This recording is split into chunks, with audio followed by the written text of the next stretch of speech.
The 50-50 idea sounds fair, but in real life, especially in marriage, it is not that simple. If you are building a home and not just a contract, then it can't always be about splitting everything evenly. It's about giving everything that you can. Sometimes you give 100, your partner gives 0. Sometimes you give 70, your partner gives 30. Sometimes your partner gives 20, and then you give 80. But this giving must always come with love. One of the major topics in marriage that has caught my attention. Everyone asks, do you believe in a 50-50 marriage? I said, how can it be a 50-50 marriage if it is not just a business contract? It is not always that simple to say that let us split everything 50-50, as we see in the western part of the world. Even they are lagging behind. Most marriages in those places are not working because of this 50-50 rule, because it is not as simple as it may seem. So in this episode of the institution called marriage, we are talking about the 50-50 rule, whether it is ideal or it is not. This is the institution called marriage, hosted by Dr. Obuobi. And I thank you so much for joining this episode also, and for taking your time to go through the previous episode with me. If you are new on this channel, please don't hesitate to subscribe to this channel as I bring you amazing episode every week. If you're also a returning subscriber, then I appreciate you so much. One of the most important things about marriage that we are not talking about is the 50-50 rule. So in this episode of the institution called marriage, I'm going to take my time to explain things to you about why the 50-50% idea may not be so good when it comes to marriage. Sometimes it can be very good in many aspects of life, in businesses, in contracts, but marriage involves something more. Marriage involves feelings. It involves the soul. It involves building a home, not just signing contracts or waiting for profits to be shared. So stay tuned and let's get into it. The first thing I would want you to understand is that when it comes to marriage, it is 100% commitment, not a 50-50 transaction. You see, the idea that I am supposed to give 50%, the other person is supposed to give 50%, creates somehow like a scorecard where everyone is just trying to meet their quota at the end of the month or within a certain period of time. So let's say when a woman gets money or when a man gets money, he's only thinking about providing for 50% into a particular designated account. And when the woman also gets money, that's also the same thing that she's also trying to do. But it doesn't always work like that. When it comes to the financial aspect, maybe it can be possible. And the reason why it may not work is that is not how things work in real life. You see, sometimes you as a man may feel stronger and the woman may feel weaker. There are particular times in the marriage or relationship where the woman may also feel stronger and the man may feel weaker. The man may lose his job and may not be able to contribute the designated 50% or 60% as assigned. And in that instant, a woman should be able to step in to provide for the entire family. If we agree that we are going to pay for 60-40 or 50-50, and a day comes and the woman is not able to do that, there have been some layoff, there have been some misunderstanding, there have been some confusion within one person's life, and the person cannot contribute the quota. The other person cannot say that I am only here to provide my quota once it was agreed on. That is not marriage. The essence of marriage is to split the efforts, not split life fully. We can all not be the same. We cannot put ourselves on each skills. And that is even why we need to marry. That when one person is here, the other person will support the other.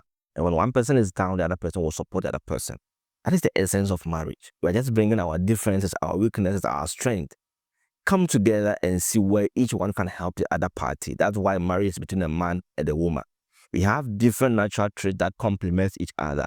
So we have to work together for a successful family and home. So anytime the 50-50 idea comes to your mind, just understand that you don't give half of yourself in the marriage. You give all of you, even when your partner can't. The second thing that you have to note about this 50-50 thing is that emergencies and real life situations don't wait for your half.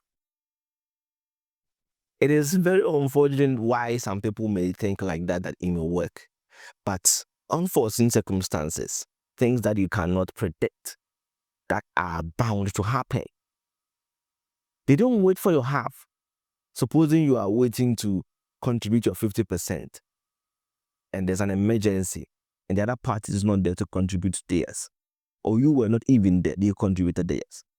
And emergency situations and real life situations, your kids are in somewhat a situation or whatever, that emergency or real life situation is not going to wait for your half.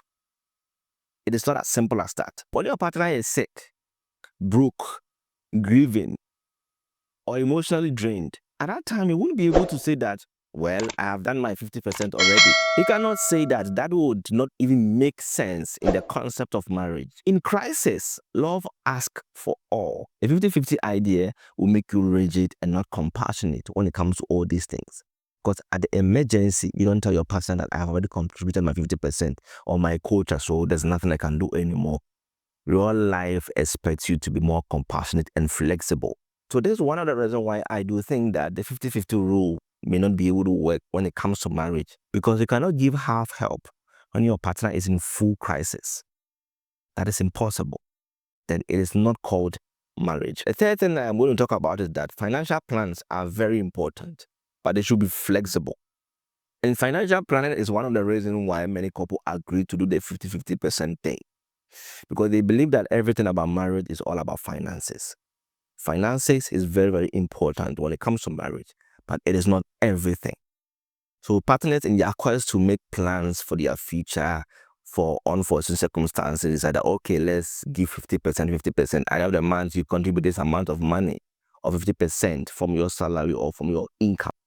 That compels them to push everything to all aspects of the marriage. But that's where it becomes tricky. If you become so strict or solid in the financial aspect, when it comes to the emotions, the person will also be strict. And because emotions cannot be quantified, you cannot cast calls with the other person. So I believe that it is very wise for couple to discuss and plan for who pays for what.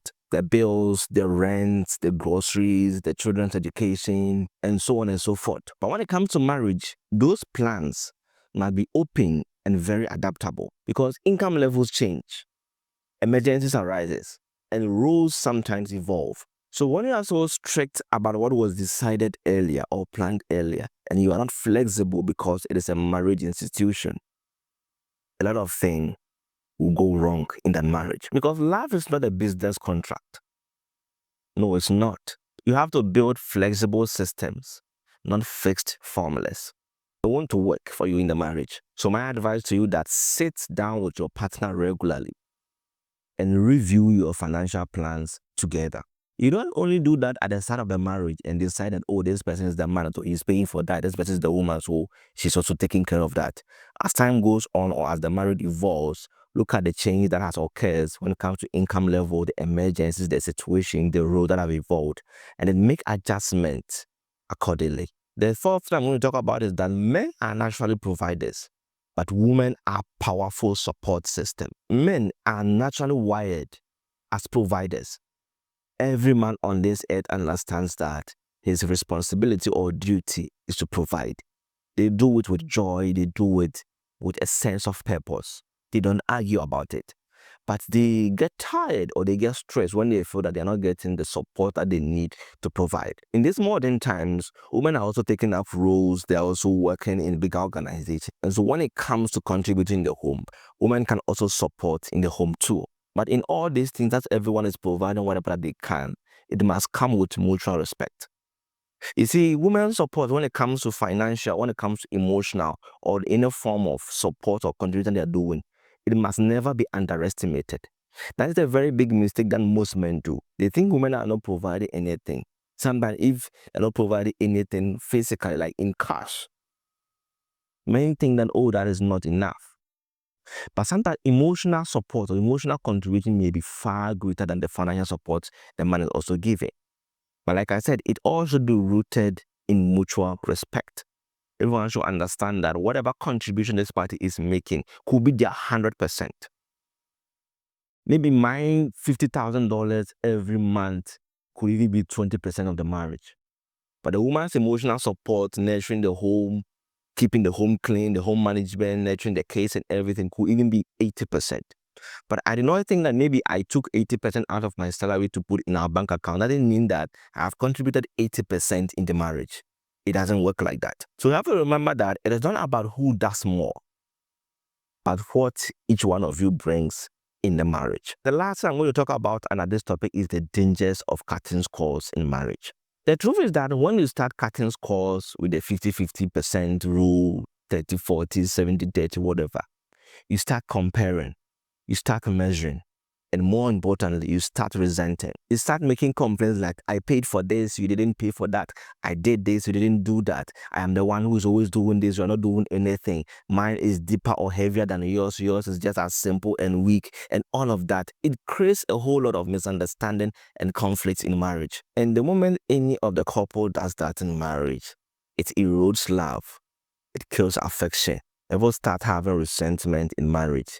Their aim is also start to measure whatever they are contributing. And sometimes they might even stop contributing what they initially contributed. But as couple, we must understand that marriage should be a place of sacrifice with joy, not accounting with bitterness. Because if you are always tracking who gives more, you are not loving, you are calculating. So as I bring this episode into an end, I want you to understand that marriage is not about fair splitting. It's about faithful giving. Make wise financial decisions. Communicate clearly. But don't let numbers reduce your love to a ledger. Give what you can when you can, and let love lead the way. So I appreciate you so much for joining this episode today. And I believe that once you understand this episode, then that 50-50 idea and casting score for your partner would be off your mind. Because when it comes to marriage, we are all trying to be a better version for our partner and to create a harmonious and a very beautiful home for each other. Not to cast calls with each other to prove to them that I'm the one doing this, I'm the one doing that. Already your past sacrifice, and each one of us here must play our role. So thank you so much for joining this episode, and I appreciate you so much. My name is Dr. Obuobi. If you haven't subscribed yet, please don't hesitate to subscribe to this channel. Also, you can leave a comment and like this episode and share to friends to also benefit on whatever that you are discussing over here. I will see you in the next episode.